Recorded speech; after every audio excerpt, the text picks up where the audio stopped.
Tomorrow marks 1 month since 4 University of Idaho students were murdered, and police still have not named a suspect, weapon, or a motive. The public is now urged to stay vigilant. One student who's feeling frustrated and anxious for her safety on campus says, quote, "Pepper spray isn't exactly the kind of thoughtful roommate gift you think you need until it's attached to your keychain, weighing you down with the truth of your new reality."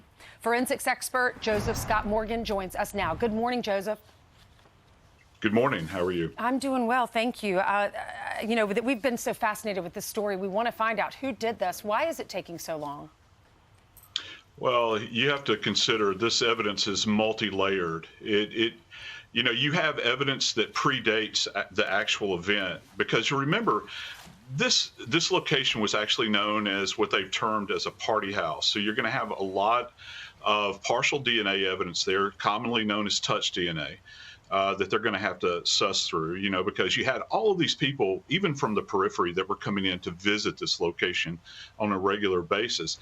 And then you have anybody that was indwelling in that house that had intimate relationships. There's going to be, probably whole source DNA evidence there as well. And then, of course, you have the evidence that's left behind from that night, this very rich DNA evidence that's probably derived from blood.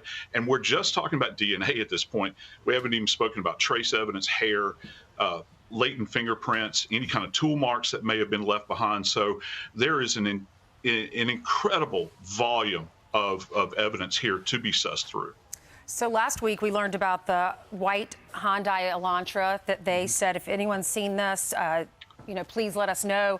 Police said over the weekend that they have a lot of good tips now. And they also said, we want to remind the public to stay vigilant, travel in groups, and communicate with family and friends as you travel. Well, when I heard that, I thought, well, that's what they always say. But does that mean, I started thinking about it, does that mean they might suspect that the killer, or they know that the killer might be in the area still? Yeah, we don't really know what they suspect right now, but I do know this. This is a savage attack. And so, yeah, you should remain vigilant at this location on this campus, because you don't know where this person is. At least no information has been provided to this point. And yeah, an individual that would do this, and keep in mind, I worked for the coroner in New Orleans and for the ME in Atlanta for many, many years before I was a professor. And I don't ever recall, even in 2 locations that are pretty good size like that, where I had a quadruple sharp force injury related event in one single residence like this. This is kind of an outlier.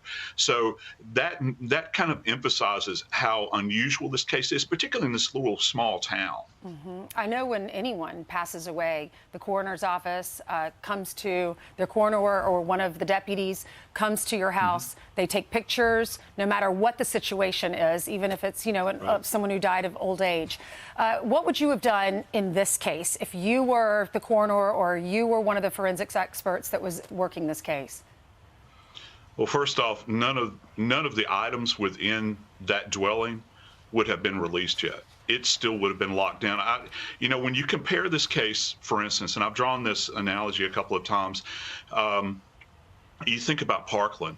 They knew who Nicholas Cruz was, and I think we can all remember that. They kept that location locked down for years and years. They had fencing up around the place, had locked all the doors down. They even took the jury up there, and they could still see it kind of in a pristine state.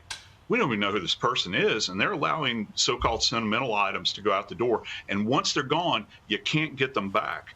And, that's problematic for me personally. I don't know how everybody else feels about it, but that's a problem for me. You should keep it locked down. What's it going to hurt? I don't understand what the urgency is. Yeah, I'm not an expert either, but I was questioning that too. Wait, we don't even know who this guy is, and they're going to already clean out the house. Do you think we'll find this person? Yeah, I think there's a high probability, and I'm a science guy, so I'd like to follow the science here and think that there is some kind of trace that's left behind.